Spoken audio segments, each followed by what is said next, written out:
Hello and welcome to the video.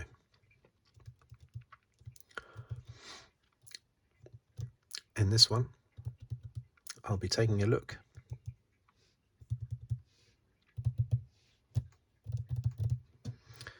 at 3 Grand Prix tickets from the British Grand Prix at Silverstone that I've kept for many years. Unfortunately, my first 2 British Grand Prix tickets are lost to history, regrettably. But these ones, plus I have others that I'll also look at some point, still survive. So let's dive in. These 3 cover 1990, 1991, 1992. And they're very basic if you compare them to modern day Grand Prix tickets. They're a little bit basic, just a bit of card, like a bus ticket. Even the ones from the mid to late 90s were a lot more colourful. And then you get into the 90s and they're real collector's pieces then, the tickets. But these early ones are just little ticket stubs, basically. Little perforated edge there, just a little ticket stub. And look at the prices. This is for general admittance, because I wasn't going into grandstands back then. £38. Special trackside spectator enclosures. They're special, apparently. Now I remember thinking, God, that's gone up a lot, £38, because in 1988, the first Grand Prix I went to, the ticket price was £20. £20. In 1989, I actually have a photo from 1989. I've just suddenly remembered I do have a photo of, for some reason, the program. But oh no, that was the cost of the program, wasn't it? Yeah, in 1989, I know the cost of the program because it's in a picture. But I actually know it because I have the program as well. So forget what I just said. It's not important. In 1988, it was £20 general admittance. I don't know what the grandstand ticket was. It's probably something shocking like £22. It would have gone up in 1989, but I'm not sure what to, maybe £30. But then 38, and I remember thinking, God, that's nearly double what I paid in 1988. Actually, it was my dad that paid. No, it wasn't. It was me. Was it me or was it my... No, it was my dad, I think, yeah. But in 1990, that might have been the first time that I paid, possibly. And I remember being a bit stunned by the price. You compare that now, the 2023 ticket price, I think general admittance is about £450, something like that, just for bog standard. They probably call it special trackside spectator enclosure, but it's just basically sitting on a grassy bank in the pouring rain. Sitting on freezing mud in the pouring rain, that's what I remember from a lot of these races. Not 1990, because that was very, very, very hot. I remember, extremely hot. That one was hot and dry. A lot of people that go to Grand Prix will appreciate this, but people who haven't won't. And that is when you tune into a Grand Prix, if you're just watching it at home, you'll turn the TV on 1:30 in the afternoon. Oh, it's all blue skies, it's all sunny. How lovely. But what they don't realise is that people that have been there at the circuit since 4 o'clock in the morning, if you're trying to get a good general admittance spot, those people will be freezing cold, because it would have been cold, windy. It's very windy there, freezing cold. Possibly could have been raining in the morning as well. So it doesn't matter how hot and sunny it is in the afternoon. That's not going to be enough to dry you out and warm you up, basically. And of course, the sun does nothing for the people in the covered enclosures. They might have been protected from rain all day, but they don't get the sun to warm them up. So I've been before now in a grandstand freezing cold. I think 2008, I was freezing cold in the grandstand, and people outside the grandstand would just, had taken their tops off because it had become so hot in the afternoon. But all I was getting under the covered grandstand was the wind. But yeah, I remember 1990 was hot and dry all day long. It was a very hot and dry period. So yeah, that was perfectly fine, general admittance. Don't know what that says there. Does it say cancelled? Looks like it says cancelled. Not sure what that says. Cancelled something SH. Don't know. Oh, does that say Silverstone? No, it doesn't say Silverstone, does it? Yeah, it does, sorry. Of course it does. SILV. So cancelled Silverstone. I don't know.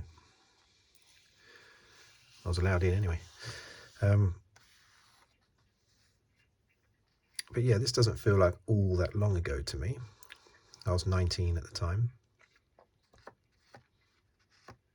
But for a lot of people that watch this channel, that would seem like a hell of a long time ago, 1990. And these tickets all pretty much look the same. They tried to spruce it up by changing the colour on these early ones. I say early ones, it's early for me. I don't know what the tickets look like in the 70s or 60s or 50s. No animals admitted, it says on here. I don't know if you can take animals in now, probably not. Yeah, so that first one was 15th of July 1990, and that's just the Sunday ticket. Now they get you in there for the whole weekend, don't they? They give you a deal. It's very difficult to turn down the whole weekend deal. Sunday, 14th of July 1991. Sunday, 12th of July 1992.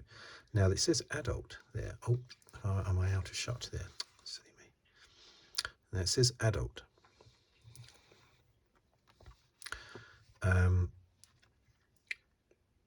But I'm sure that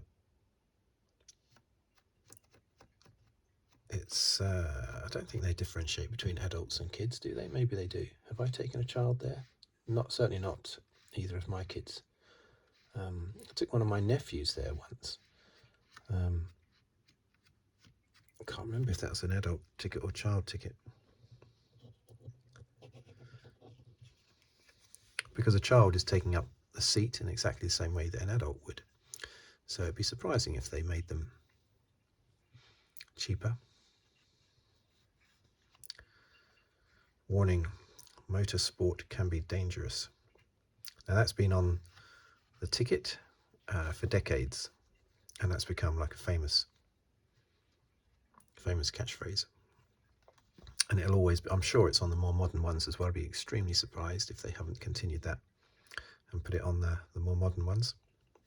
But these three races, 1992 was of course a win by Nigel Mansell in his Williams, totally dominant. 1991 also totally dominant. The 1992 one was less exciting because it was clear that Mansell was going to romp away to the championship that year. Whereas 1991 he was in a touch and go battle with Senna, who had had a much better start to the season. So he was behind Senna all the way through the championship and, well, finished, I think, 16 points behind Senna at the end.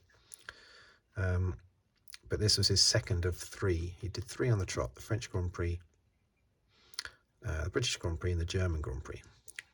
3 wins on the trot. This was the second of those.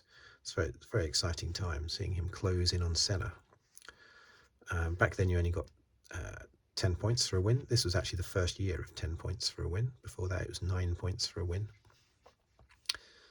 And 8 points for a win back in the 50s. And after just 4 races, Senna had 40 points because he'd won all 4 races, and Mansell just had 1 second place. So it's a 34-point lead after just 4 races. But after the German Grand Prix, the race after this one, Mansell had cut that lead down to just 8 points. However, it all went terribly wrong after that. It went bad after that. Very reminiscent of 1987, basically. But yeah, this was a very exciting race and a very exciting result, because the championship was very much touch and go, unlike that one. And this one, we knew that Mansell was not going to win the championship in 1990. Frustratingly, it was between his teammate Prost and Senna in the McLaren. And this was I remember being so devastated, because it was lovely weather, but I was covered in those little, those little tiny flies that are, they're only a few millimeters long, very thin. They're almost like little tiny worms, and they land on you. And I had about 5,000 of them on me, whilst I was sitting there on the grass embankment on my own. And Mansell had a terrible race. He kept taking the lead, and then his car would start to play up, his gearbox, and he'd slow and get overtaken by Prost and Berger and Senna. And then his car would start working properly again, and he'd overtake them all again. Clearly, had his car been working properly, he would have won that race comfortably, which would have been his first race win of the season, and it would have just been fantastic. But it wasn't to be. Eventually, his car conked out permanently, basically, and he was so frustrated that he threw his gloves and did he throw his helmet into the crowd? And it would have probably killed someone, wouldn't it? I think it was just his gloves. And in a fit of pique, he retired from Formula One there and then, sort of on the spot. Although, of course, unretired for the following year. But I just wish, out of all the Grand Prix I've been to, this is the one that I wanted him to win more than any other, because the cars were beautiful. The Ferrari was fantastic, the 641. And it would have just been great after Prost had already won 2 races that year. The previous 2 races Prost had won.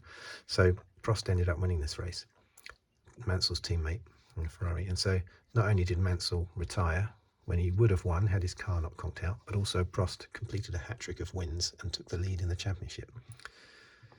It's devastating. I was severely cut up by that. But anyway. So these tickets, so that was in my pocket on that terrifying day 32.5 years ago. And I still have it now to remind me of the horrors of that race.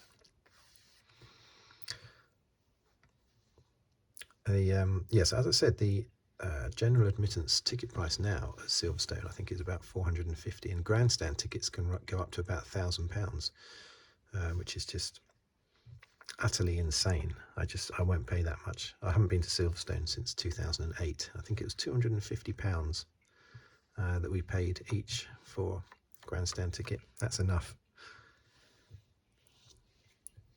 I love Formula One, but that's just crazy. Anyway, there you have it.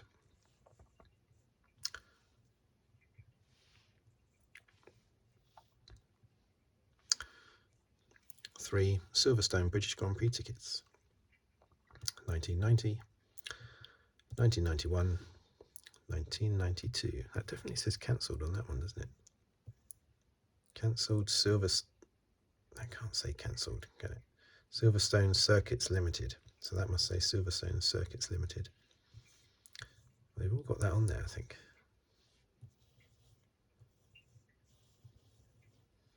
It does look like the word cancelled. Anyway, maybe I'm wrong. So there you have it. Thank you for watching. Thank you for listening. If you'd like to subscribe, please do so.